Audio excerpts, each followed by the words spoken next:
C'est donc une démarche dont nous vous parlions il y a quelques semaines dans les Ardennes. 3 maires concernés par la pollution au PFAS ont décidé de faire analyser leur sang. Objectif, savoir quelle quantité de polluants éternels se trouvait dans leur organisme. Les résultats viennent de tomber et ils confirment leurs inquiétudes. Sébastien Valente et Daniel Samulzik. Mon analyse à moi, la somme de cette PFAS est de 132,81 microgrammes par litre. Plus de 6 fois et demi le taux à partir duquel la concentration de PFAS dans le sang est considérée comme inquiétante et nécessite un suivi médical. C'est en tout cas ce qu'indiquent des études scientifiques américaines et allemandes. Inquiétude au-dessus du seuil de 20 microgrammes par litre de sang. La maire de Malandry est donc particulièrement touchée. On s'inquiète, on se dit, est-ce qu'on va attraper un cancer? Est-ce qu'on va avoir des problèmes de thyroïde? Est-ce qu'on va avoir des dérèglements hormonaux?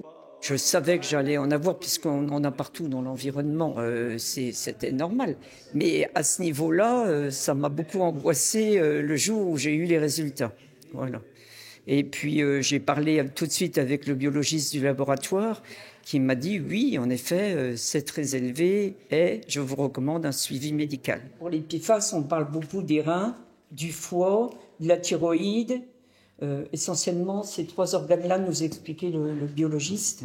Ce sont les 7 principaux PFAS présents dans l'eau du robinet des communes concernées qui ont aussi été analysés dans le sang des maires. Et le taux de ces polluants éternels est encore plus important dans l'organisme du maire de Villy, le village le plus pollué de France. Près de 185 microgrammes par litre de sang, soit plus de 9 fois le seuil limite. De quoi alerter. Service de l'État, préfet, sous-préfète, l'ARS également, on va donner les résultats un peu à tout le monde, comme à vous aujourd'hui. Voilà, il faut faire savoir. Et ensuite, moi, personnellement, je vais faire une réunion publique. On attend encore d'autres résultats, mais c'est sur des analyses d'eau et de terre, où il y a eu de l'épandage. Et une fois qu'on aura tous les éléments, on fera une réunion publique au niveau de la population, parce qu'elle se pose de plus en plus de questions. Les édiles exigent aujourd'hui des réponses. Il faut analyser ces polluants, nous dire les effets à long terme sur la santé, si on a des soucis à se faire au niveau cancer potentiel, etc.